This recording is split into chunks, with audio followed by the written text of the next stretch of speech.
It's good to warmly welcome those of you who've been here over the years, and those of you who are new, a very warm welcome to you. I hope that you have a stimulating, thought-provoking, and on times a challenging discussion amongst ourselves.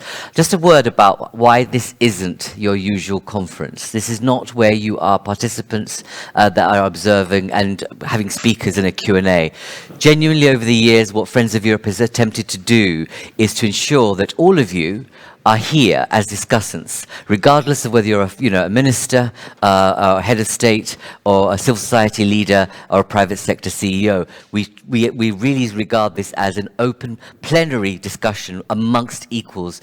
You are here because you are actors in Europe and in making Europe in your small way, and in your domains, in your expertise, in your spheres of influence. You are all reflective of what makes Europe what it is today. That's why we have this conversation on an annual basis, to discuss with you what is important in Europe now, but into the future. And why we have referred to this as a new renaissance. Very briefly. Last night, those of you who are here at the dinner will know we had a very powerful contribution from a young woman in relation to the experience of Afghanistan, but we also heard from President Davignon and Gert about some of the issues. But very briefly, a new renaissance. Why?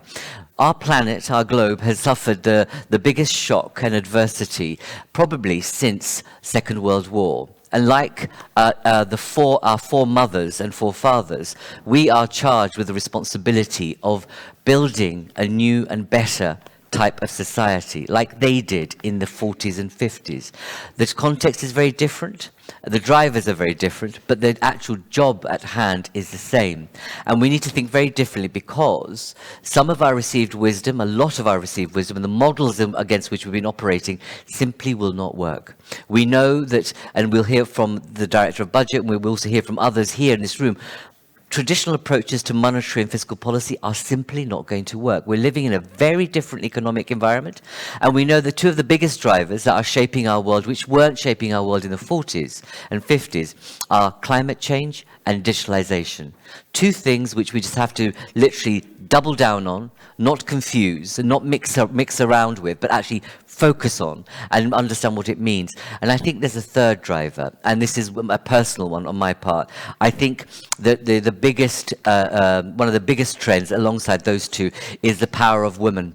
And I think the power of womanness, as we've witnessed in the past 5 to 10 years, but in particular the past 3 years, when we look at Belarus, when we looked at the rise of political leaders in the East and elsewhere, I think this is a century of women, and actually how women can shape a different future in the way they weren't able to shape the last century. So I think that's a driver and a trigger that we should be focusing on, and focusing very clearly on the biggest issue that President Davignon raised last night was about inequality. And that driver of inequality, and I think identity politics, are going to feature heavily into the future. So that's the context for this conversation. We're going to be looking at economics, climate change, what do we do about a range of issues that affect our world over time and over the next decade, if you like. So that's what's on our agenda.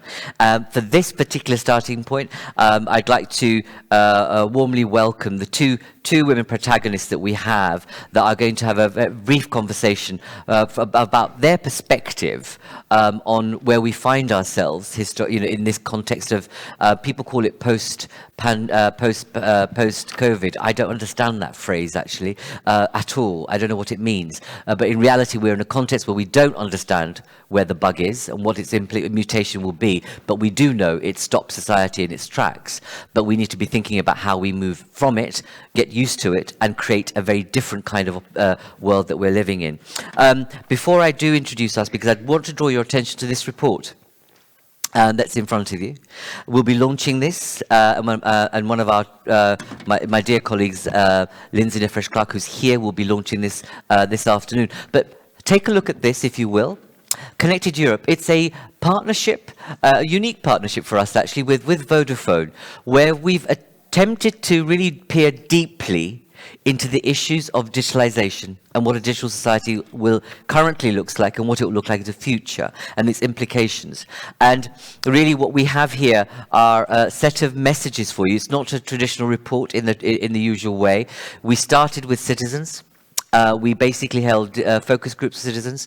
We then took it to working group of experts, and then we brought it to a wider policy debate to understand what does a connected Europe mean for us now and into the future. But there are some kind of key messages that come out of this report. And I'm not sure I'm going to have the time to flag these up on screen for you, but we will be focusing our time on this. But suffice it to say that this is a very significant report that, given the people that we've had involved from all over Europe, citizens' perspectives from all over Europe, and people from within the Commission and MEPs, etc. It is something of substance which actually takes a multi-stakeholder, multidisciplinary approach to the impact of digitalization on our societies. Okay. Without further ado, I want to first move to Céline. Céline, thank you for joining us here this morning. You have a huge job, Director General and Head of the Recovery and Resilience Task Force. Massive, massive role. From your perspective, this has been a situation where we never expected the institution to move as fast as it has, and it has, absolutely, exponentially, in terms of its ability to muster funding at a level that is historic. It's the largest use of taxpayer money in history. You've been able to, I'd call it, bend the rules in a way, in the sense that you've created the opportunities to not think about a state aid. State aid's gone out the window to a certain extent, but we've created this huge financial opportunity for Europe to recover. How can we ensure it's put to good effect? And that's a really big, chunky question, right? But share with us your reflections on what needs to happen, you think, in terms of making this an opportunity to become stronger and more effective and resilient. Thank you very much. Good morning to everyone, and thank you very much for having me with you this morning. Very, very happy to be here and also to see so many of you for real. So it's not only a question of money and how much money we're talking about. It's also a question of what you do with it. And the first thing is for me, not simply spending the money, but also reforming the economies and tackling precisely these structural weaknesses that we have seen, that the COVID crisis has really highlighted, before you can actually even spend the money. Because if you just start spending, then you will simply maybe go back to where we were before, but it is the shared objective not to go back, but you try and bounce forward. So the first thing is really trying to use this as an opportunity to have reform and investment thought through together. And what kind of reform?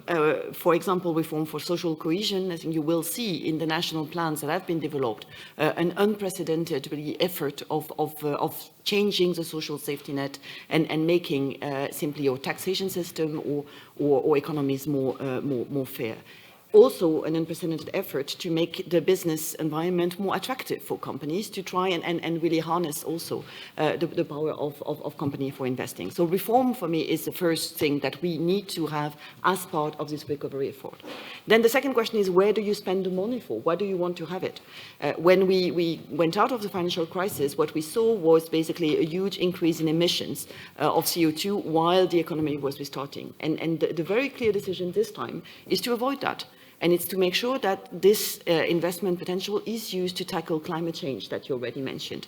And tackling climate change, what does it mean? It means really investing in the technologies that we need, cleaning the transport, cleaning the energy, and investing where it was always hard to invest. For example, energy efficiency, which was always the hardest part to tackle. And finally, having this overriding principle that no investment, no spending of this money should do harm to the environment. And only if you do that, I think you can change the nature of the recovery. So that would be my 2 cents. Okay, thank you. Solveigh, you're also here. Thank you very much for joining us. McKinsey, you wear a number of hats. You kind of advise governments, you're involved in working with the private sector. And it sounds really rather déclassé to say the opportunities in this. But what do you see as, what are the strengths that you think we should be focusing on as we peer out into the next 5 years? Look, I think the name of this panel is actually the essence of what I want to say. It's about harnessing the power of speed. It is what it is. So working both across governments and also the private sector, what we've seen in 10 months of COVID is worth 10 years of digitalization efforts before, and also in more complex levels. So citizens individually, the SMEs, what they have done, like about the production processes, global collaboration. So harnessing that power of speed in a more structural way. So now it happened to us after 20 months of COVID, like can we take that a notch up, and how do you actually structurally harness this? Because while the pandemic hopefully is going to be behind us at some point, at least to some degree, what do we learn and what's actually the muscle we've built when it comes to digitization, to innovation, to cutting actually tape? Who would have thought that a vaccine can be out in such a short process? Who would have thought that actually some of the SMEs can go online in like a couple of weeks when they haven't gone online in a decade? Who would have thought that actually citizens are quite able to consume services for also like virtual medical collaborations, all sorts of things in such a short time? So it's about harnessing it actually and seeing it as a new muscle, and also identifying, frankly, what's next, because getting this behind us while we recover is great. At the same time, there's still lots to be done. So how do you build on that new muscle in a structural way on the challenges still ahead? Do you see the private sector, in terms of the CEOs that you speak to, the people you're involved in, working in a way that you think that is aligned in terms of the business model of tomorrow? Or is there something that government needs to do to help shape some of that? Look, I love the notion of renaissance too, because I think I've never seen, we as McKinsey, we've never seen any of our European CEOs so European, frankly, as a topic. So Brussels and interaction with governments used to be much more on a, okay, how do we understand and maybe like somehow shape regulation? It's much more of a like lobbyist mindset, I think, historically. Now it's much more about actually being a European and collaborating. I think the unlock really was the Green Deal and the announcement of the ambition and direction. I think there's half a dozen or so CEO alliances. Everybody wants to drive the continent to green. So now COVID came along afterwards. And I think those alliances in the spirit of actually being European, doing a common European project of recovering also now, Céline, from this crisis with the fund, I think there's something around now really engaging private sector in a much more structural way. Because I think the willingness of being actually European and actually collaborating to pull the continent not only out of crisis, but actually pulling it forward beyond individual business interests and beyond individual, let's say, regional interests as European CEOs, European enterprises is as strong as I've never seen it. Okay, Céline, back to you very briefly.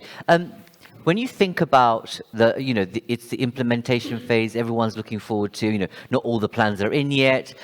Next year onwards is really kind of crunch time in terms of where you see whether member states have been fibbing or are they really going to do what they said there on paper.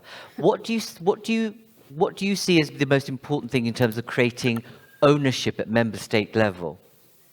Because so far you've been, you guys and girls have been driving the kind of capital agenda and being clear about what's required of the rules of the game. But now it's over to member states to really start implementing. How do you create sustainability and ownership at the long term? Thank you very much. I would actually dispute that. I think we have not been driving the plans. We've been really engaging with member states, but the very big difference of this recovery compared to previous efforts of support to member states is that member states have ownership of the plans. They have designed the plans. Of course, there was a framework. There were things they had to do to comply with the framework, but they were the owners of the plan. And when I say they, I mean the member states, not the government. It's not a government plan. It is a member states plan. And that is now in the implementation the absolute essential element to keep that ownership, to keep not only the government, but also the parliament, the regions, and the citizens and stakeholders, social partners engaged. In the design, there have been some consultation processes by the member states to ensure that this was owned, that the proposals were owned. In the implementation now, they will have also for the details of the reforms and for the details of the investment to continue that. And what we are doing as Commission is not forcing that, but is basically encouraging that. Is creating opportunities, creating milestones where you can really have that debate and that inclusion or inclusive process, if you want, of the implementation of the recovery. But the key message is really these are the member states' plan. That shows the reform, that shows the investment, and now they are bound by it. It's a contract between them, all the member states, and the EU, and it must be delivered. Thank you. I wonder if Poland's listening, but there we go. But is it, let's be clear, in this audience, are these legally binding? Of course they are. Of course they are. I think it is, again, as I said, like a contract between the EU that commits to provide funding and the member states that has committed to a package of reforms and investment with very clear milestones, very clear time frame, very clear output objectives. So you have, it is a performance-based system. It is not bring us your bills and we'll pay your invoices. No, it is really you've committed to do certain things, we've committed to a number of support, and now let's do that together. We'll be here to support every step of the way, but they also have to essentially deliver. So in the context of a legally binding contract, that means that actually if you fail to deliver, you don't get the money, right?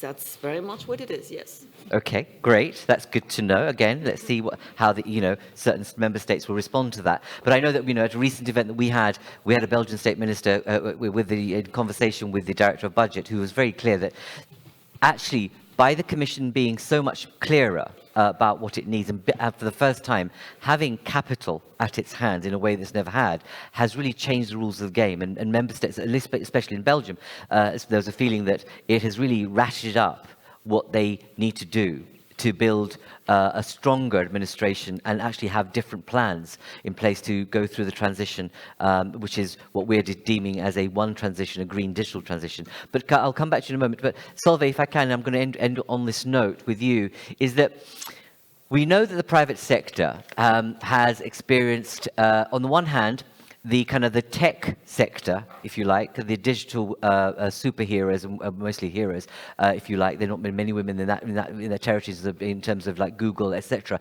have astronomically gone through the roof in terms of shares and capital. The rest of the private sector has been bailed out by the public, in effect, right? Which we know. So it's changed the nature of our economy and economics, and that's why we at the Friends of Europe are thinking about a different kind of social contract for the future. But from your perspective, what kind of public-private sector partnerships should we be thinking about now? Not the classic ones where government said, here's a bit of money to incentivize you, and then they run away and make lots of money, and actually costs of a unit, costs for the public go up through the roof. What kind of different kind of partnership do we need in terms of public-private sector in the future, as what you see? Look, I think it's less about actually like some of the repairs indeed of the past, but more doing the hard to do stuff together in the future. I think sustainability, frankly, is a fantastic example. So what's actually the technological elements we need? How do we take the population along?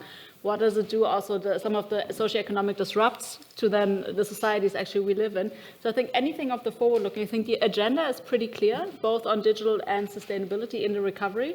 I think it's an agenda that tends to be very inspiring.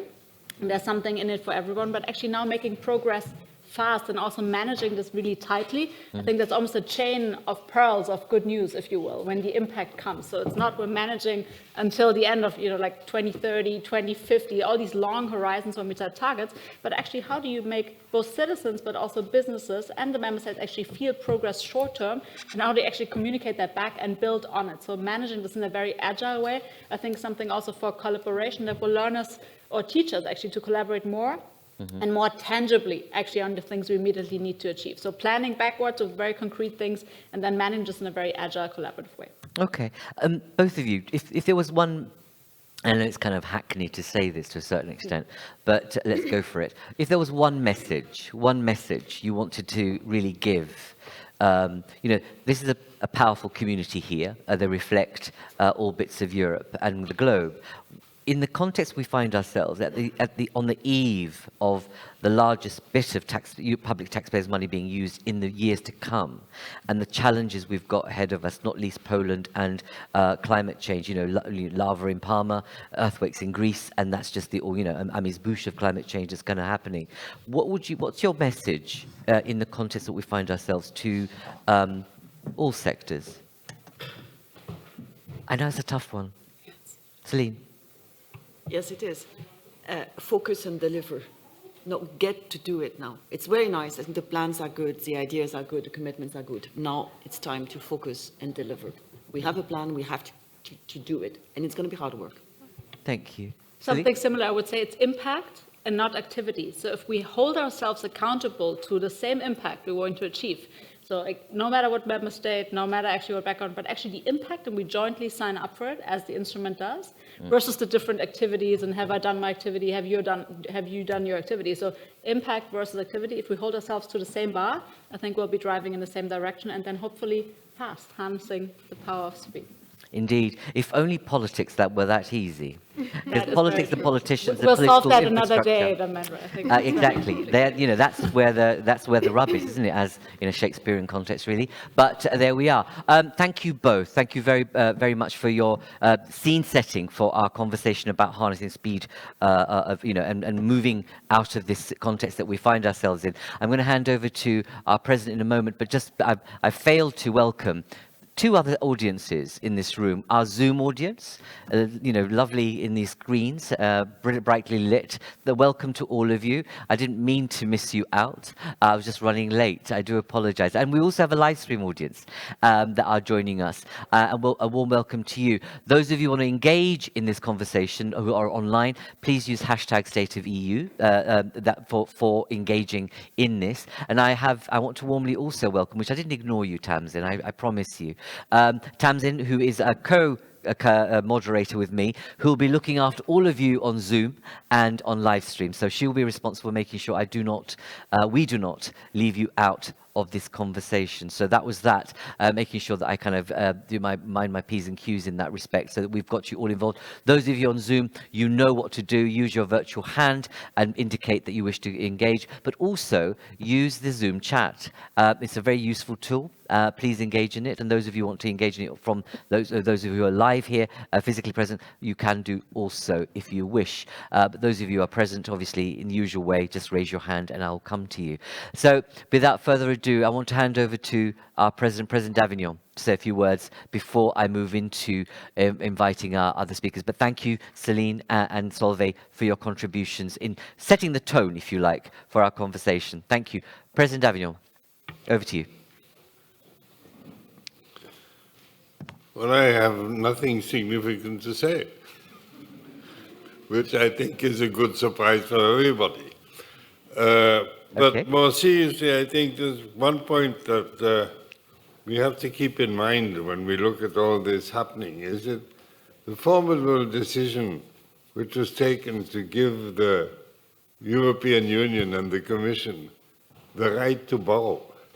So suddenly they have a mass of means in which they can implement policy and help the coordination between the various states and private. I think this is really a watershed in what has happened in the history of the European Union. And it is, again, I think one of the most significant decisions in relation to hand over power to an institution and not simply to a coalition of states. I think it's an important point. This is on the good side. Yesterday evening I said a word on the bad side, what is happening legally with Poland, but that's another issue. But we have to keep all that on our mind. So now I think it's important that we, with that in mind, immediately move into our next session. I think we don't need any real introduction for all the people who are there. Indeed. Sorry to you, but I think we must go into the business quickly and use the time we have.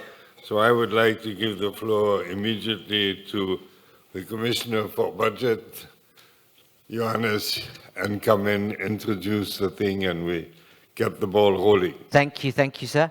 Just to say, we have a couple of apologies. Commissioner is not able to be here because of an unforeseen institutional engagement.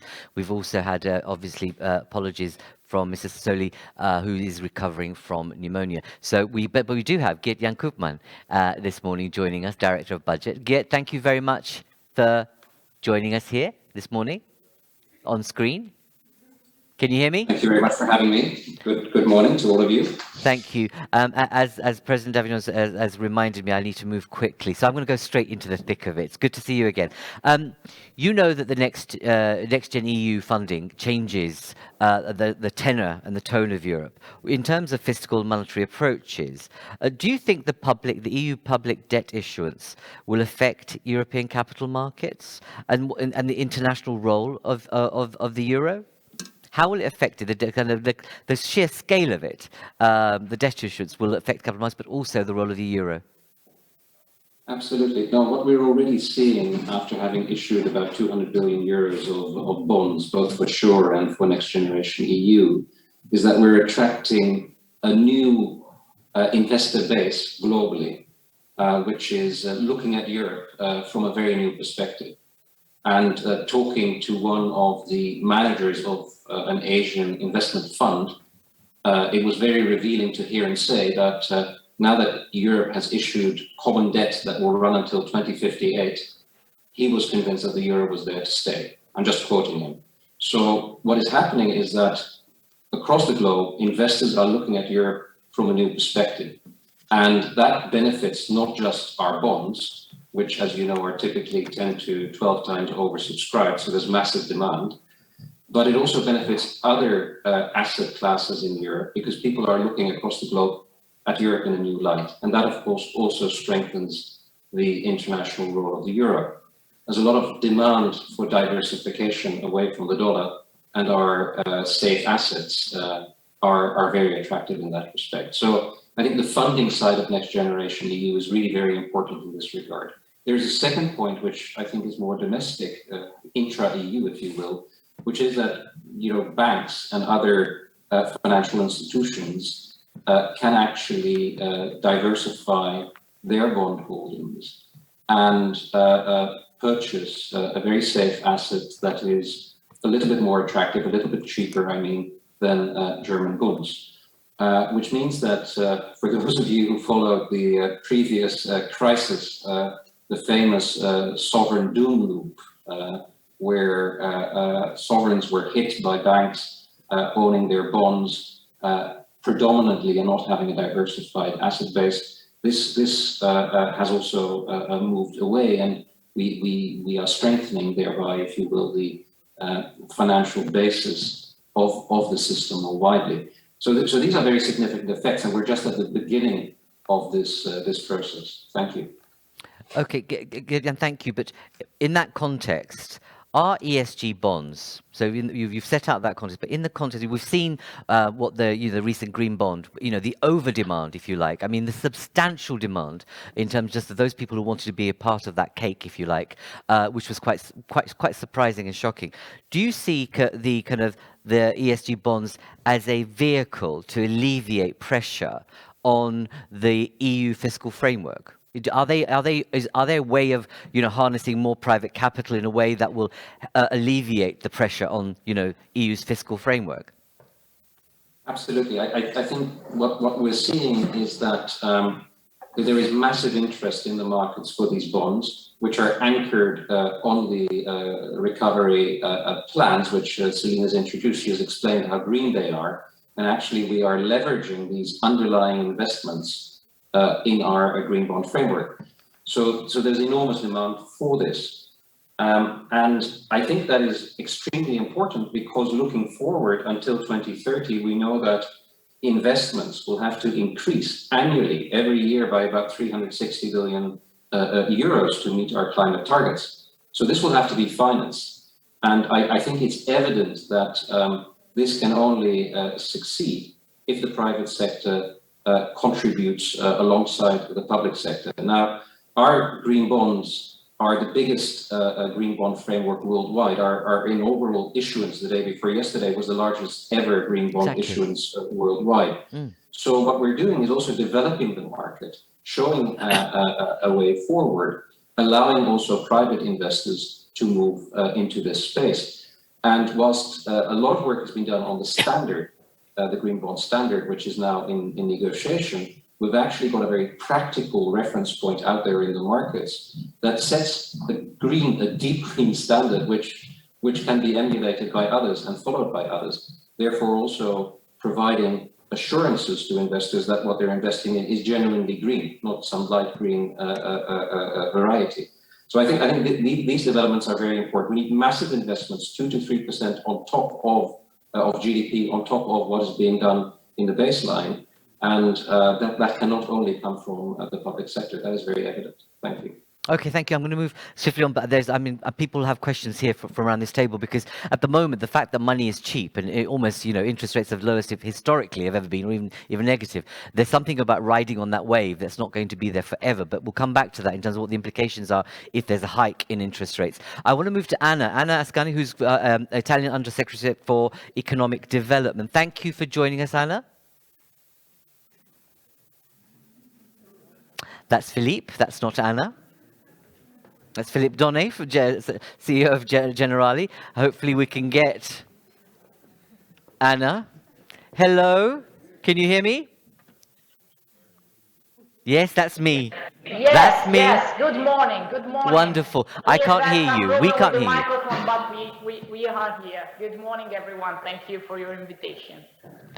No, thank you. We just need to turn you up a little bit, whether it's our end or your end. Just need to turn your volume up a little bit, would you please? Yes, I'll try to. Can you hear me now?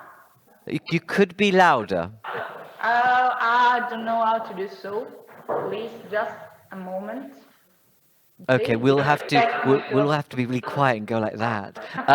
Okay, Anna, thank you for joining us, and I know that time is of the essence because you've got other very important public engagements you're going to be moving on to. So let me kind of cut to the chase. We've been hearing this morning from colleagues about the fact that this is now crunch time, implementation time. It's about making the money work in a way that it should do. And we've got a commission that's saying it should be spent wisely in terms of both a digital and a green transition, okay? And looking at equalities and values. What do you see from from Italy's perspective? What are the main challenges you're seeing ahead of you? Yes, thank you again. What I see now is that we are exiting the phase of emergency, and together we are facing the challenge of what will be next. And next will be three kinds of transition: social one, green, and digital transition. And we have to put up a new model, which of course should be green, inclusive, prosperous, and sustainable. For enabling the first two transitions, the social one that is about the unemployment gap, reducing inequalities, and the green one that is about put up into action our European commitment to achieve carbon neutrality by 2050, I think that the most important thing we can do is using the digital transition, because digital has a disruptive power that can boost the social and green transition too. And this is the reason why Italy has decided to invest a lot in the digital transition. This is the reason why this is our first mission. The first mission of our National Plan for Recovery and Resilience is called Digitalization, Innovation, Competitiveness and Culture. And we invest 27% of our fundings in digital transition. We want to strengthen 5G infrastructures, especially remote and isolated areas, and to strengthen other program for, above all, industry and SMEs, because the most important thing we have to do is involve citizens, business people, and SMEs into the process. For doing so, probably the key factor is education. So what I can see from the perspective of the Ministry of Economic Development is that we need to invest above all in education, in STEM programs, in STEM degrees, because we need competencies in order to boost digital transition that can enable the green and social transition too. So the implementation phase is about these three transitions and about education, education, education. That was what Tony Blair said. Wow. Okay, great. I obviously missed in this room. Sorry, that's a very Anglo-Saxon, very UK reference point of a very successful, at that point, Prime Minister of the time who's come into disrepute. But Anna, if I can ask you this very briefly, those are excellent words, right? is Team Italy on side in moving this forward? Because, you know what it's like in politics. Ministerial portfolios jostle with each other. Do you feel that you are, as a cabinet, all on the same page on this one? To actually move in the direction that you just set out? Oh, yes, I think I suppose you will say yes. Yes. Yeah, of course I would say yes. And I think that Italy can do a lot in order to encourage Europe to do more in terms of solidarity, in terms of investing in such a program as the Next Generation EU. And I think that Italy will demonstrate that we are able to do what Europe expects from us. And our program for resilience and recovery is really a strong program in terms of boosting the tree transition I mentioned and in investing on education. And I think that accountability is another part of what we are trying to do in terms of implementation of this program, in terms of cooperation within member states. And I think that the way we will implement this plan, and you will see how Italy will implement this plan, will encourage Europe to do more and more in this direction. I can quote my Prime Minister, Mario Draghi, by saying that that's the difference between a good debt and a bad debt.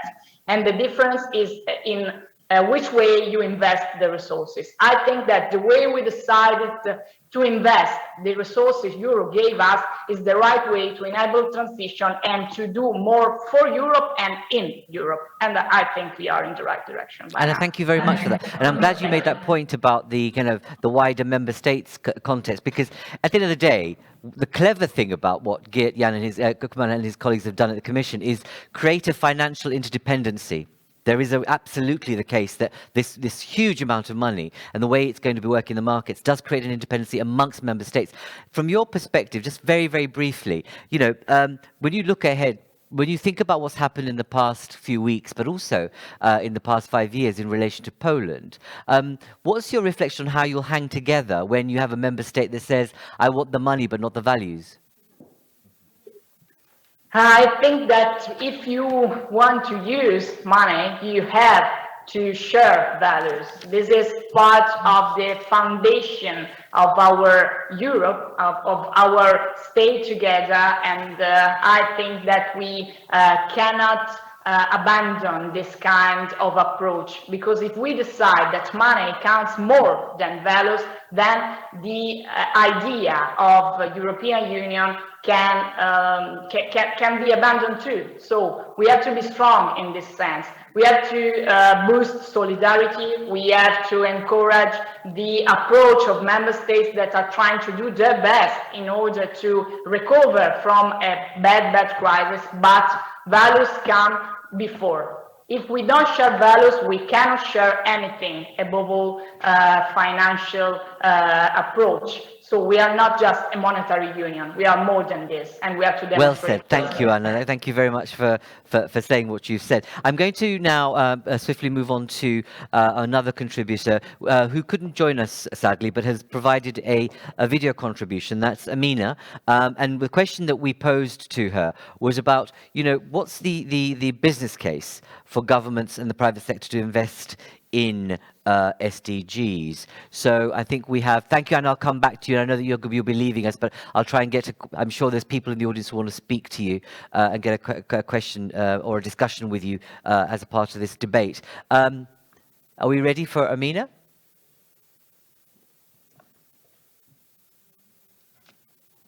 Thank you. I think we should be clear. Providing people with a life of dignity and reversing the climate and environmental crises are first and foremost moral and legal imperatives. And our granddaughters and grandsons will be the judges of the choices we make today. But yes, there is also a clear business case for investing in the SDGs. For governments, investing in the SDGs goes to the heart of delivering on their side of the social contract, creating the conditions to ensure security, rights and prosperity for all. This is their core business. This means ensuring adequate investment in people and the public institutions that support them. It means paying particular attention to those being marginalized and left behind. It means putting in place the legal, policy and financial frameworks that steer the economy towards a greater inclusion and sustainability. And it means investing in international cooperation to create conditions for global peace and prosperity. For the private sector, investing in the SDGs is about stability, creating new economic opportunities, and establishing the conditions needed for growth and prosperity in the future. Let's take the example of climate change.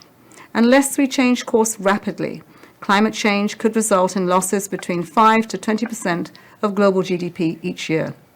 On the other hand, the ILO has estimated that investments in the transition to renewable energy and the circular economy can potentially generate over 100 million jobs by 2030. So the economic case is clear. To avoid dramatic economic disruption and maximize economic opportunity, we need to invest in the SDGs. Right now, this means using recovery and resilience efforts to support unprecedented investments in inclusive and sustainable growth. It also means meeting the pledge to mobilize $100 billion per year to support climate action in developing countries. And it means taking the necessary steps to shift just 1.1% of the total financial assets that are held by banks, institutional investors, or asset managers, about $4.2 trillion, to fill the sustainable financing gap. The President of the European Commission proposed a global recovery initiative that links investment and debt relief to the SDGs. The UN is firmly behind her proposal, and we look forward to continuing our cooperation to achieve it. So let's keep the foot on the accelerator for a sustainable recovery for all our countries. Great. Thank you. We're very grateful for Amina for recording that on our behalf in response to that question about a business case for investing in the SDGs. And our apologies, whilst we're talking about digitalization and connectivity, it seems kind of rather bizarre the way in which we have this kind of, slight delay in the recordings, but we are getting better and we are having to live with this hybrid world, if you like, so you'll have to just be patient with us. And I promise to bring all of you in a moment, because before I do though, I want to bring in a very significant contributor, not that others haven't been, but this is a global insurer, Generali. Philippe, thank you for joining us, and I know that you couldn't be in person, but it's good to have you on Zoom. You're a global insurer. You are a significant investor across the world. From your perspective, and thank you for joining us, Philippe. From your perspective, could we be doing recovery differently and better? You've heard from colleagues this morning. We've had the two colleagues who's setting the scene. We've heard from Gert-Jan and the Undersecretary from Italy. From your perspective, where you sit, could we be actually doing the recovery differently? What do you, from your perspective, can we do the public-private sector partnership thing differently in the future? Should it change? Over to you, Philippe. Well, thank you, and thank you for inviting me. Generali, as a leading insurance group in Europe, is definitely more than interested in the future of Europe. We are definitely willing to give a strong contribution to the green recovery, to the green European recovery. Well, first of all, we hope that the pandemic crisis is over and that we are facing the recovery. And definitely, this recovery is different from any other recovery we've been facing, because it has to be green and sustainable. We need to stick to the commitment of European Union, and we cannot sacrifice the sustainability to the recovery. There will be no recovery if it's not sustainable. I think that to achieve that, we need to, all of us need to be united. I think that there will be no sustainable recovery without cooperation at all levels. When you look at the risks and the challenges we are facing, they are all global. Pandemic is obviously global. Cyber risk is global. Climate change is global. Terrorism is global. And there are no local solutions to global risks and challenges. So we need cooperation at all levels. And definitely, I think that public-private partnerships will be a solution to address all those challenges. Let me give you two examples. First of all, I hope, once again, that we all hope that this pandemic is over, but we may face another pandemic. We need to be better prepared to face the next one, and it's very important to provide better solutions for better protection to SMEs. SMEs has been suffering a lot during this pandemic because of business interruption, and we need to better protect them. And I think that in the context of public-private partnership at member states level, but also at European Union level, we can build together with the whole insurance and reinsurance industry, we could build a good solution to better protect SMEs. That's the first example. The second one is obviously the investment in the sustainable recovery. As it has been said before, we need the private investors to be part of it. We need the private capital to be part of it.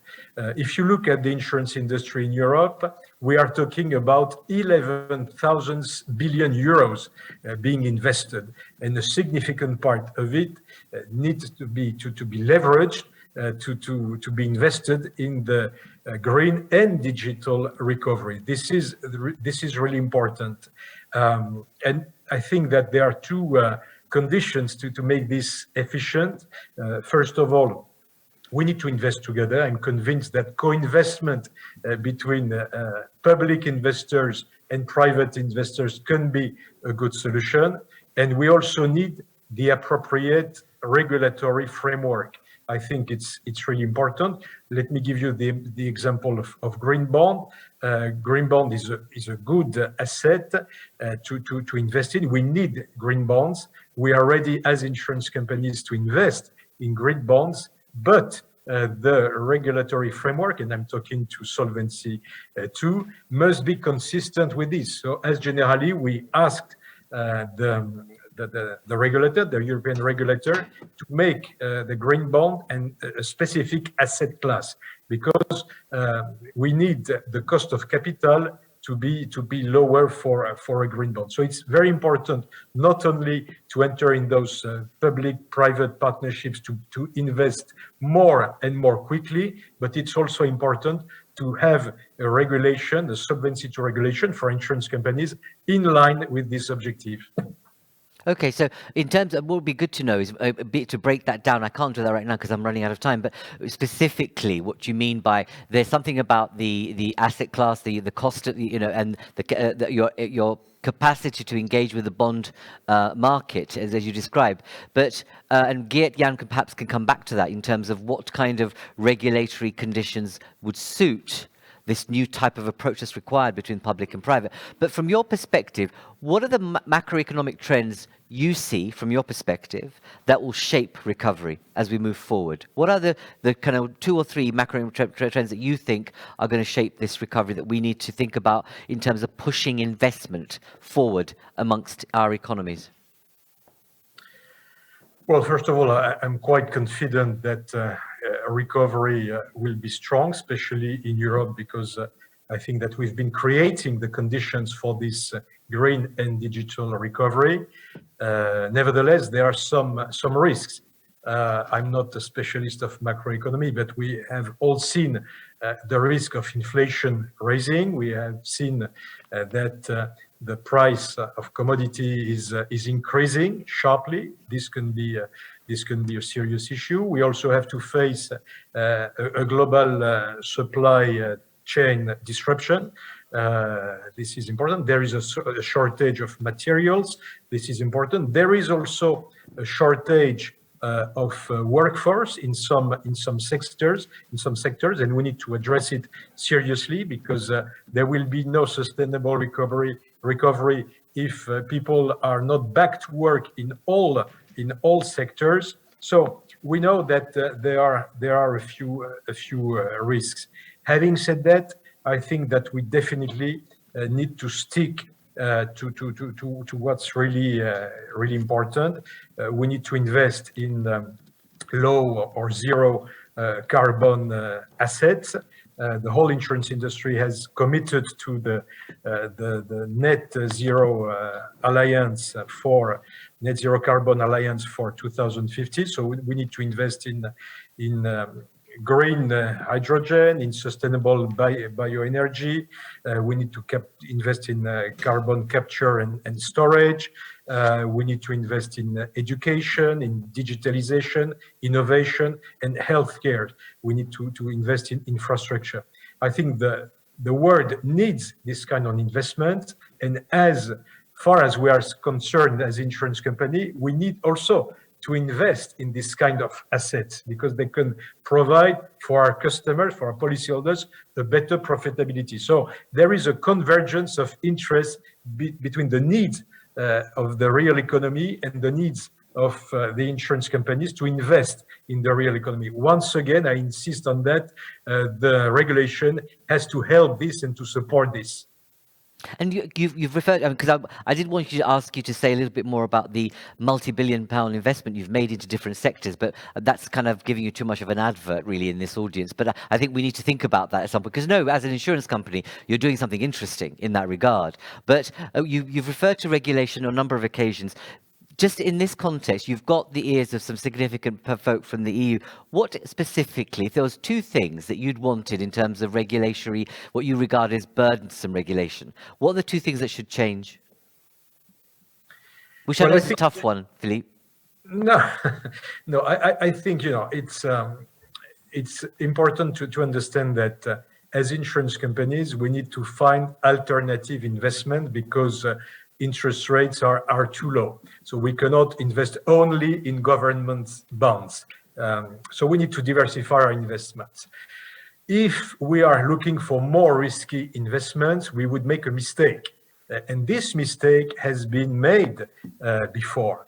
And many insurance companies disappeared because of this. We are not talking about taking more risks. We are talking about investing in the real economy. I'm talking about SMEs through private equity. I'm talking about infrastructure. I'm talking about real estate. So this real economy is not more risky, and it should not suffer from a regulatory standpoint from a too high capital risk. Actually, we are not getting premium for more risk from more risky investment. We are getting premium from more illiquid investment. And there is a premium for illiquidity, and we want to take this premium because we need it for our policyholders. But illiquid doesn't mean more risky, and the regulation doesn't really take into account this. And I think this is really important because it will help us to accelerate our investment in green, sustainable, real economy. Okay, great. Thank you very much. And it'll be interesting to note whether, Gert-Jan, if you want to come back to that point that we've just heard from Philippe. But thank you very much for joining us. And obviously, I'll bring you back in this conversation. But the one word that's missing out of the conversation so far in the past 15 minutes is inequality and tackling social mobility and improving it. And there's something clearly, again, President Davignon said this last night, that actually inequality is going to be one of the biggest, should be one of the biggest drivers of recovery, but also it could be one of the biggest as a consequences in terms of negative impact of the recovery. But thank you, Philippe, for being upfront and direct in terms of, what are the trends, but what you see your role, but also the role of the private sector more widely. I now want to open it up to all of you here and on our Zoom audience and our live streamers. Feel free to engage. I can see that my colleague is already before. I'm going to privilege our online community, if I may. So I'm going to move to Tamsin. Tamsin, you have some questions, discussions, or comments or contributions. Over to you.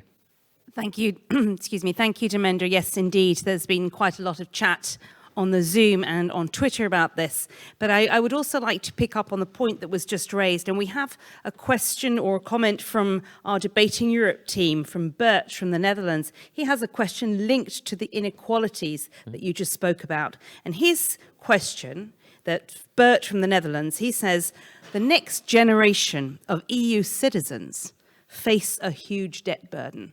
We heard at the beginning that there's bonds to 2058. There's a long payoff for this. And he's saying, is it fair that citizens have this huge debt burden? And particularly here, I think we pick up on the young people. We have a couple of other comments on the chat that not everything digital will immediately be green. We've talked about the dual transition. Just think about the mining of cryptocurrency. It uses huge amounts of energy. So yes, we're all looking for the twin transition, but they won't necessarily be connected at the same time. Greg Jones from the Coventry saying, what's the role of the UK? Competitor, ally, neighbour, both? Very powerful in the financial markets. When the EU is now taking space as the largest emitter of bonds, what's that relationship? And I'd like also to perhaps bring in, we have a comment and a question from Nicola Giammarioli. If you, Nicola, would you like to? Hi, good morning. Can you hear me? Yes, we can. Go ahead. Yes. Good morning from Luxembourg. I'm Nicola Giammarioli, the Secretary General of the ESM.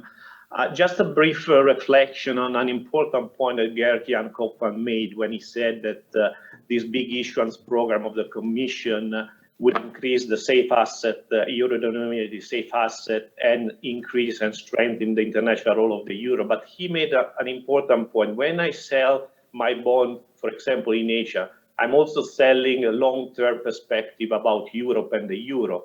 This is the same we experienced when we sold our bonds to finance the solution of the previous crisis. But then it's very important that in parallel to all the initiatives we have put in place for the recovery to the pandemic, we move on with further integrating Europe. There are important initiatives like the Capital Markets Union, the Banking Union. We have an ongoing conference of the future of Europe. So in parallel to what we are discussing now for the long-term perspective of Europe, for sustainable growth, for the benefit of our citizens, I think we need to move forward also in completing the architecture of the EU. The ESM is contributing from our side with the backstop to the Single Resolution Fund, but there are even bigger initiatives that need to be put forward. Thank you. Thank you, Nicola.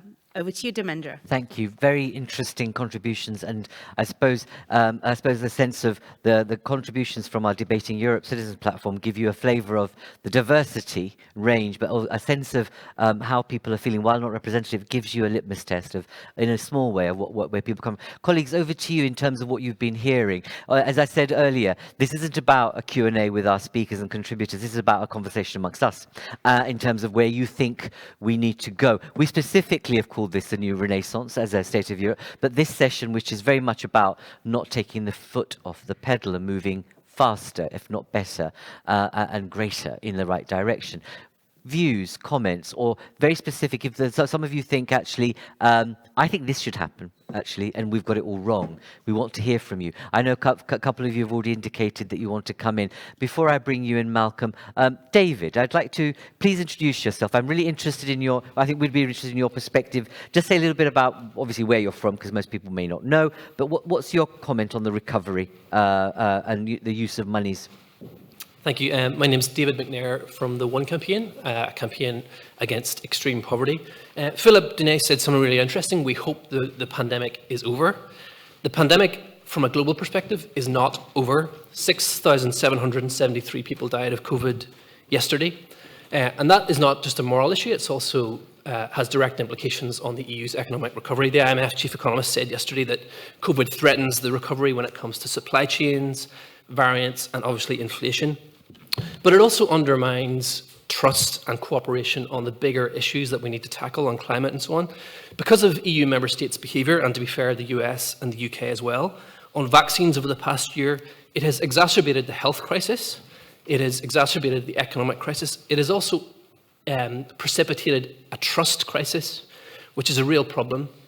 Now, some European countries are doing the right thing. You know, we've seen pledges on sharing surplus doses that countries don't need.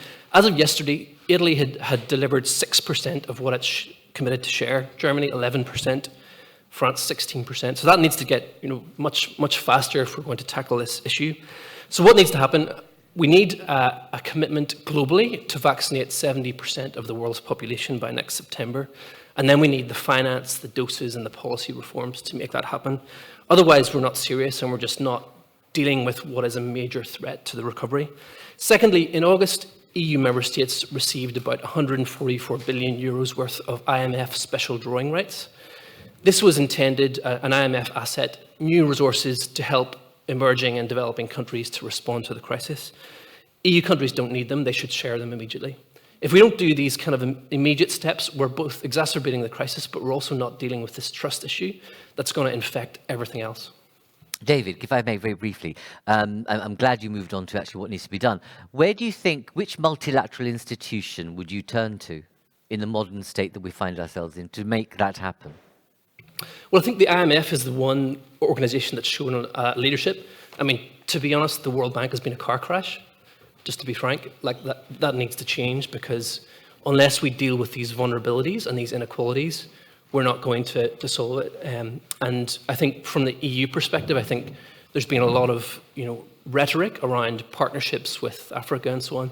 That needs to be backed up by real financing, real policy reform, and demonstration that we're serious. Otherwise, this EU-Africa summit in February is also going to be a failure. Be good to, I mean, I don't want to focus too heavily on, because we want to look at the, Europe in the round, but also globally. But there is this thing about very clearly the scandalous, the scandal which is the absence of vaccinations in Africa.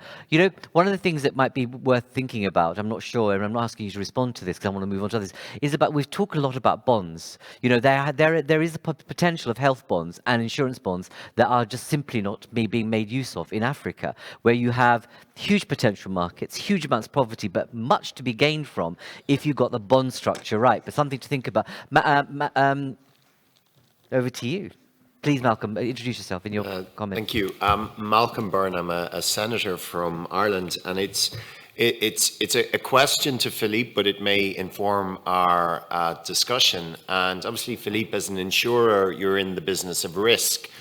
And I'm wondering from the insurance industry's perspective, how you've calculated the risks involved if we don't address climate change. So if we do see 2 degrees of global warming, how will that impact on me as a consumer or as a business in terms of on insurance? Where do you see the impacts happening? Because I think part of the challenge is that some of those issues have not been communicated at a ground level. But there's a wider point, isn't there? Is that actually at the world we find ourselves in is about the level of risk we're prepared to take at the moment in investing in a new world against the level of risk actually that we're going to face if we don't tackle climate change digitalization. So it's like it's an interesting point. Philippe, can I ask you to respond to that directly? I know this is not a Q&A, but it is a really fascinating point here about how you manage, but also foresight on risk that you see ahead, the point that Malcolm's just made. Over to you, Philippe. Yes, no, definitely for the industry, and when I mean the industry, I mean the insurance and the reinsurance industry. It's a great issue, but not only for us, obviously for the whole world. We've seen an amazing increasing of the frequency and of the intensity of natural catastrophes. This is absolutely clear, and this comes definitely from the climate change. So we need to stop it. We need to stop it, and we need to stop it as soon as possible, because if we cannot stop it, it would not be insurable anymore. The reinsurance, because to be clear, this is more a risk, technically speaking, for reinsurance companies than for insurance companies. But at the end, if reinsurance companies cannot face it anymore, not only we will have to increase significantly the prices, but at the end, nobody will be able to afford this kind of protection, and we will not be able anymore to insure this. So at the end, it's more a matter of ability of the whole industry to insure this kind of risk. So there is urgency on tackling the climate change issue, and this is the reason why the insurance companies took strong commitment for the net zero carbon in 2015, and I'm not sure this is enough. Maybe we should do even more. Thank you. Okay, please introduce yourself. Loesekrug-Pietri from Generali. One quick comment and one quick question. On the vaccine solidarity, And even if I respect a lot Philippe, I think it's right to say that it's not over. Just a few numbers, and since we're talking about state of Europe, the US vaccinated 390 million doses, gave 155 million to COVAX and others. The European Union, EU plus member state, vaccinated 570 million doses and gave 21 million. So when I hear some commissioners say that we vaccinated the world, yes, we produced in our factories the vaccines, but the ones we really gave to the global south is 3.8%. The US has given 40%. So I think we should also do a little bit of our homework. The question is more to Céline and also maybe to Philippe and Solveig. It's about the track record. I think Stevie is totally right. We need to appreciate the fact that the speed in which the reaction of the EU was amazing. So hats off to that. But the track record of the impact of how the money actually delivered and what it created, that's your point, Solveig, on impact versus activity. I mean, our track record was not very good. Economists say that the Juncker plan, out of the 500 billion, created 0.2 to 0.5% additional GDP. What will we do differently in terms of agility, impact assessment, measurements that it really helps equity? Because announcing billions, and we just saw that 2 days ago in France, is, I would say, the easy part. And I understand for a politician, it's probably the only way to show that it's important. But the assessment on the ground, what are the indicators? Are we going to review that every 3 months? What is really happening differently in terms of involvement of the civil society, of buy-in? I would love to hear more about it. Thank you. I can know that Anna's going to go shortly, but Anna, can I bring you back before you disappear on that point? If you can answer, rather than just taking a whole EU-wide approach to getting someone from the Commission answering this question, but as a politician on the ground, if you like, you've just set out, responding to the question there is that what will change? How will it be different that you'll see? You spoke very eloquently about what you're going to invest in, but how do you see the governance or what you'll do change? What will you do differently?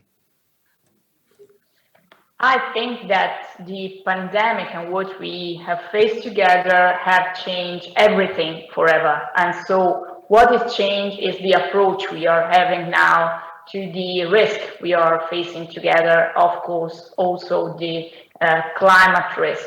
And I think that we are more serious and more, we have a more solid approach between each other, and we all want a more integrated Europe.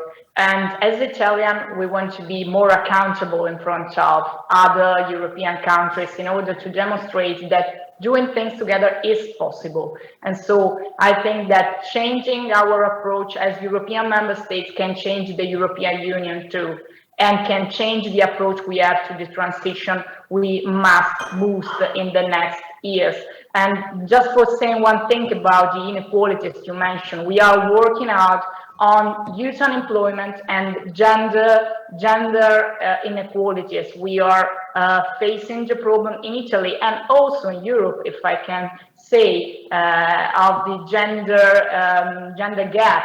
The gender gap in terms of how a woman is paid to get today, while she's doing exactly the same job that a man is doing. It's a problem in Europe. We are facing this problem in Italy with the recovery funds, and I think that is another problem to put on the table for your conversation. I'm sorry I had to leave because I have other institutional meetings that are programmed, but thank you. Thank you very much for joining us. Really appreciate your time, and I'm glad I was able to bring you in, and thank you for making that point, because we started, one of the drivers, as I said, is about, I think womanness and, women in the future, but that you're quite right about raising that point, that part of the use of that money has to close the inequality gap. Before I go to my colleague who's looking at Zoom colleagues, and I do encourage all of you on Zoom, please don't feel that you're just watching something that's happening. You are part of this room.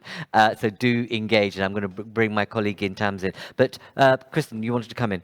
Please introduce yourself. Thank you very much, Dharmendra. Kirsten van den Hill, former Member of Parliament from the Netherlands and currently an independent change agent. listening to this conversation about what we need to change, because I think that's a very good point that you raised, Andre, I think interdisciplinarity should be part of the solution. And what I have witnessed, both as an MP, but also just as a European citizen, going through this crisis, a lot of it has been dealt with through the traditional silos. So you had like the medical silo looking at the COVID crisis. You had policy makers dealing with, economical crisis and recovery plans. You had the development sector looking at the international COVID crisis. But what I miss and have been missing for a long time is a solid interdisciplinary approach where we don't look at silos, where policymakers also get out of their silos. Because to be frank, listening to Ms. Mohammed speaking about the SDGs, the only way we can actually succeed with the SDG agenda, if at all we can succeed before 2030, is by really breaking out of those silos. And we are frankly not doing a great job yet. And that also means really investing in policy coherence. Because if we talk about European growth post-COVID and building back better, we should also take into account at the expense of what? And if we don't build cohesive policies that are really taking into account the effects of, European growth for SDG developments elsewhere in the world, we are not going to succeed at all, I'm afraid. So this is really, a strong plea for an interdisciplinary approach, which could start in science. There's very interesting developments in the world of science in terms of interdisciplinarity. And let's build on that and let's join hands. Christine, as a former politician, you're saying the right thing. Absolutely, you're quite right. Do you see fellow politicians on the same wavelength from your country? Well, it's not necessarily a matter of wavelength. I think it's often really quite practical. I mean, to make it very concrete. As an MP, I dealt with 3 ministries. The Ministry of Education and Science and Gender Equality, it's one ministry in the Netherlands.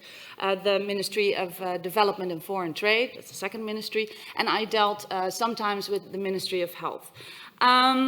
Those 3 ministries and ministers have separate policy agendas, policy briefs, separate civil servants, and to actually create policies that would really transcend the boundaries of those ministries, for me as an MP was very difficult. So if I wanted to propose legislation, for example, I would have to pick which ministry to actually go to.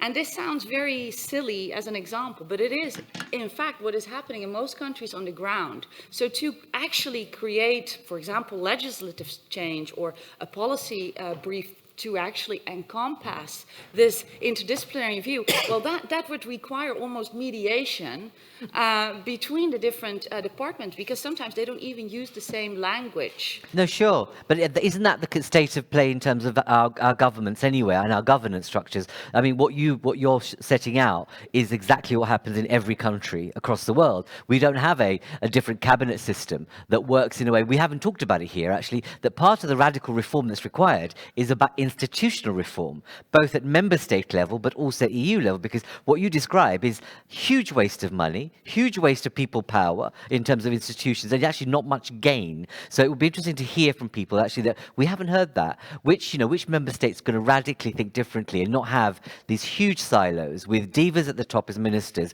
with a huge barrage of staff, but actually not creating coherent policy at a member state level. I know that I want to move on to our colleagues from Zoom. So Tamsin, and before I do bring others who have indicated, I will bring you in. Thank you very much. And I think just to pick up on what we just heard there in the room, there's been quite an interesting conversation on Zoom looking at how Europe can be consistent in its responses. So we had the Undersecretary of State from Italy saying we need to be, the recovery will be more Europe and we'll be working together. But on the Zoom, people are saying, well, look, how do we get that if we haven't solved the differences between member states as part of the energy transition, between the role of gas, nuclear, in our green and energy transition? So we have to clean our house, get some consistency. Somebody else said, okay, Thinking about people, what about the brain drain? How do we stop as different countries move forward with their economic recovery, young people with talent and skills moving where there's economic opportunity and draining away talent from others? And somebody then said, okay, some jobs will disappear permanently as our labor market changes. How do we get the people who have lost their economic opportunity to be brought into the growing digital revolution? That will take infrastructure and time. And again, there's the risk of brain drain. So our questions here from Zoom are, how can Europe maintain its solidarity and its consistency and coherence going forward? And I think the scars of the post-2008 transition is coming through in the questions from our Zoom audience. Thank you, Dharmendra. Great, thank you very much. I'm going to come over to my colleague here. You've been patient. Please do introduce yourself and your contribution, and I'll come round and get some of you others. It's always the case here. We liven up in the last 5 minutes, and I've only got about 5 minutes, unfortunately. I'm going to try and go a little bit over if I can, but it'll just eat into your coffee break. I hope that's okay. But please introduce yourself. Thank you very much. I'm Hélène Conway-Mouret. I'm a French senator. Thank you for very much thought-provoking contributions from everybody. A lot is to be said. Just 2 points. The first one is that collectively, every time we face a crisis, we want to come together, and we heard Anna saying, that now we are moving towards a more integrated Europe and so on. I don't know whether it's an aspiration or reality. But what we see on the ground is that every time we face a crisis, we tend to go back to ourselves and in the name of sovereignty, not really think collectively. And I think the pandemic was one example where every country tried to look after, its own sick people and its health systems and whatever. And then only then we decided that maybe collectively we could do something when, we realized that the thing was at world level. And we were not that, and the figures that were, that reminded us that we were not that generous.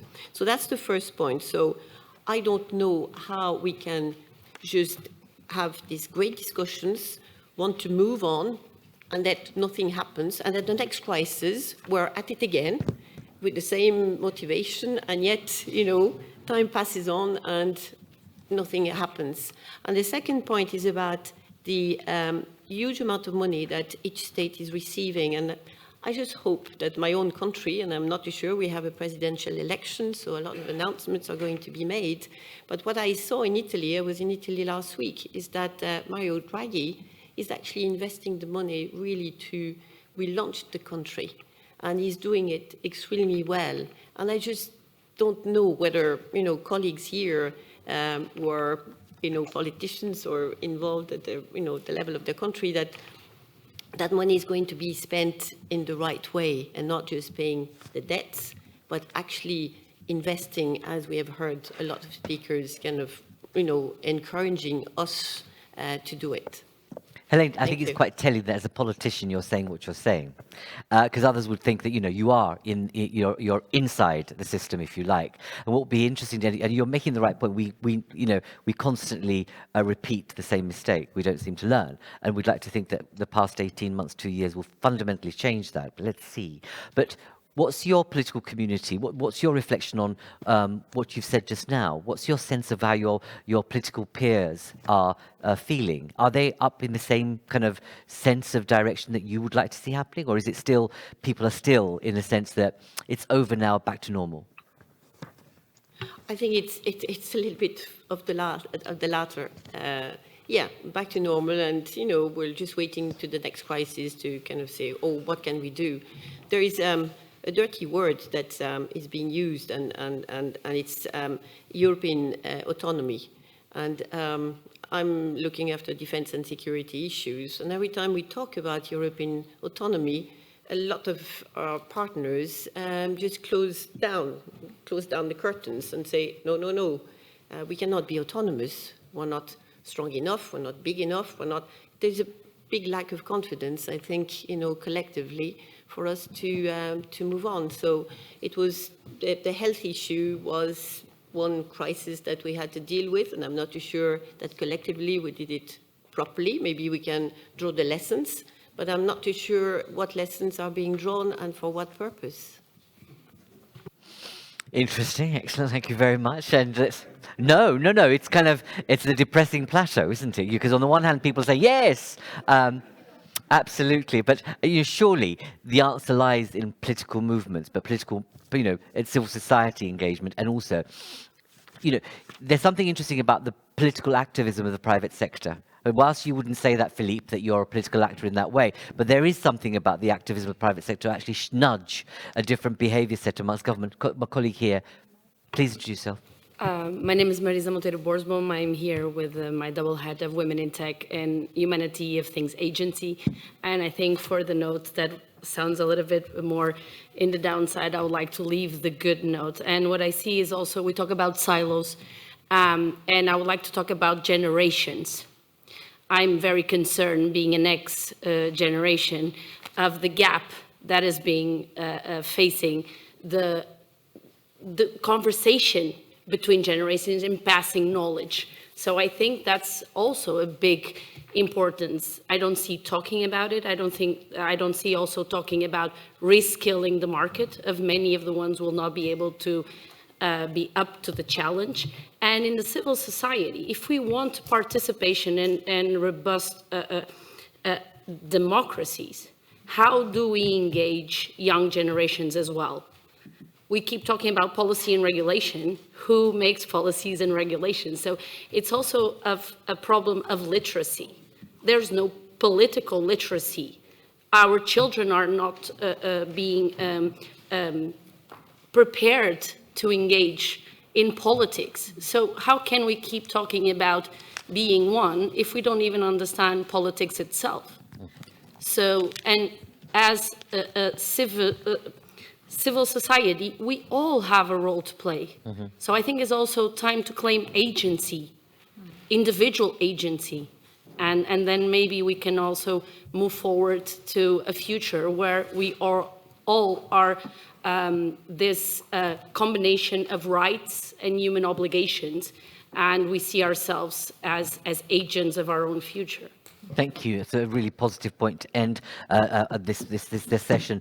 Before I do, I'd like to bring in a couple of people. I mean, Hella, I can see you're on screen. I'm not sure you can hear me, but Hella Thundership, you're on the screen. Can you hear me? Possibly not. I would have liked to have brought her in, but if you can. If you're not just frozen, I'd like to hear your perspective as a, obviously ex-leader, but I also want to very briefly, I'll come to yourself, I want to pick on a couple of contributors to share their thoughts. I'm going to pick on you to talk about Estonia. We've heard about Italy and Mario Draghi doing this kind of reinvention. Very briefly, how's Estonia doing it? And what's your perspective on what we've heard elsewhere? And Mario, really, I know that I'm always picking on you, but it would be great to have your views and reflections on what we've heard so far as we conclude this conversation on not letting the foot off the pedal. Please introduce yourself. Thank you, Dharmendra, and I'm EU advisor of Estonian Prime Minister. So I'm actually a colleague who dealt with Céline's team, so I'd actually like to thank her for it was rather painful. We only finished a week ago, so I don't know if it should make you happy that we felt the pain, and I'm sure the politicians in Estonia felt the pain of the reforms that actually have to be undertaken within 3 years, and also the investments. I think the short term is a little bit the problem at the moment with the recovery funds. And the other thing, which I think, also being in contact with Gert-Jan on MFF, is the short-termism and the actual growth at the moment. Because when we started with the recovery funds, we felt that we need to intervene very quickly and with loads of cash. But the problem at the moment is that our growth rate is 18%. The materials are not there. The construction prices are going high. So we actually should stop it at the moment for a while and spend it a little bit later. Macroeconomically speaking, we shouldn't be doing this at this very moment. So, and the other thing we missed out, I think, is that it's revolutionary in the sense that the union comes to help the member states. But the rationale in this is that we spent a lot of public finances to get out of this crisis, and we end up in a pile of debt. And then we should invest towards green revolution, and we don't have the means to do so. So that was the rationale of this package. Otherwise, I would have said we should have spent the money on cross-border projects and make the single market more stronger, because we actually now spend on national pet projects, but not on the single market. So going this, so the assumption is if the member states are stronger, the union will be stronger. So let's see. But I have to say, I very much appreciate what Céline's team did, and if it's any consolation to André on his question whether this has any impact, I asked my Dutch colleague, how do you feel about all the programs that are now being done for the member states, the milestones, the reforms, etc. And he said it's quite unexpected. So it's delivering more than actually the Dutch government expected, which is usually a good sign in the union. Thank you. Well said, but quite controversial in terms of what you're saying about actually don't spend the money in the way it's been designed at the moment, wait a little bit longer, which is very much not in tune with what others are saying about actually let's flush the market with dosh. Colleague, please introduce yourself. Thank you. So I'm Luna Buarfa. I'm an AI entrepreneur in healthcare. And when hearing all this debate, it comes to my mind that there is a lot of synergies, that we are in the age or in inflection point. Also, COVID has been a catalyst moving to the fourth industrial revolution, where the technologies and help us to move at different business models, different ways. And if you look from all what you mentioned, at the moment, the way we spend money is based on verticals, either in specific sectors or specific industries. Politicians make assumptions. We want to invest in this to keep it or to grow this sector. But we are moving from those verticals to more values, and values has been mentioned. Do you want the money or the values? What do countries want? If you look to the new business models, it's moving from a volume-based economy to a value-based economy. For example, in healthcare, we are working very hard to apply artificial intelligence to not pay for the drug, but to pay for getting better. So imagine a healthcare system that the incentive is to keep people healthy and to pay when they get better. And I'm sure for other ecosystems, there is similar models that's moving. So imagine that we can move there and that we can marry both the money and the values together. And not only that, to be able to do that today, we have platforms that are bigger than countries. Their user base are bigger than the whole member states. So where do I belong as a citizen? I have an identity, a physical identity as a European. I have a digital identity as user of those platforms. We do compete with those platforms. We do need to give a bigger identity than our smaller member states to our EU citizens. And when I hear the dichotomy, let's keep the independency for member states to decide how they deal with their healthcare, how they deal with other sectors, and that comes to my mind, doesn't give me that bigger identity that I would, as a citizen, as a consumer. And if we don't handle this, what will happen? We're not going to compete on a geopolitical way. This identity will be taken by a consumer platform. A consumer platform can go directly to the patient, and we will kind of lose our beautiful ecosystem. So I think we should rethink the way we collaborate between public and private organizations, that thinking about the bigger picture. We are getting to 10 billion people by 2050. How are we going to serve those people, and how are we going to collaborate together to get there, instead of thinking in how we spend the money in a vertical silos? Great. I'm being urged to conclude, and I have to conclude. But Mario, I did say that I would like to bring you in. If you would like to help share your reflections in closing this session, more than welcome to. If you'd say actually no, Dharmendra, later on, that's also fine. Thank you. I have the advantage that I didn't hear perfectly the question, but let it... So say what you feel. No, very quickly, my overall perception about this debate and about the fantastic and tragic last couple of years for the EU and the world. Well, I think that this was the best demonstration to date, what happened in the last 2 years, of Monnet's point that Europe will be built in crisis and will be the result of the solutions that will have been given to the crisis. This time it was more than ever, I believe.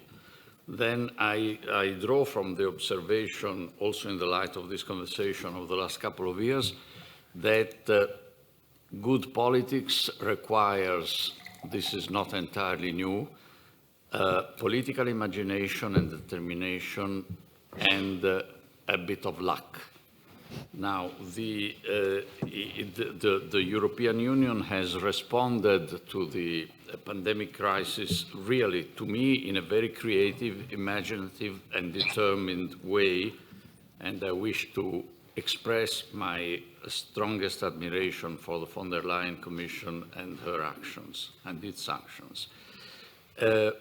There has been a very lucky constellation around this. Just suppose that on the 20th of February of 2020, the European Council had adopted and not turned down the previous Commission's multi-annual framework. That would have been a disaster. It was not reflecting at all the von der Leyen priorities, and it would have crippled the EU in a non-response to the pandemic on a purely retrospective budgetary strategy.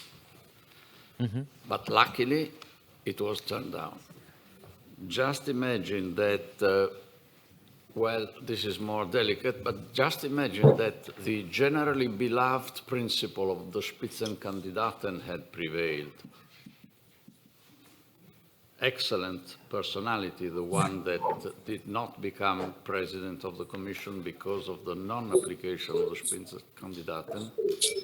But would all this response to the pandemic have happened if we had not had, by chance, at the helm of the Commission, a close colleague of Chancellor Merkel, whose big elector was the second most important personality in Europe, the French president, and that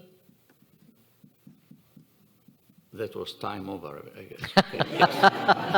So I assure you that wasn't me, and it was such an interesting point you were making, but thank you very much, Mario, and I do have to shut this down, otherwise my colleagues are going to absolutely crucify me, and we know we have people on Zoom who also need to leave, so thank you all very much. I've run over time. There is coffee now, but we'll be restarting our two plenary sessions we have at 11:30. We have one in here, which will be around space. No, it's in the library. We'll be talking about space, and here we'll be talking about climate change, and the change starts with us, with a vignette from Francesca Cavallo. So have a coffee, and those of you who want to go into talking about space, go to the library.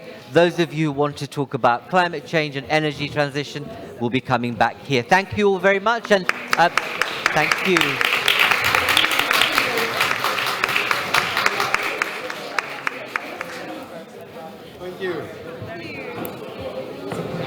Recording stopped.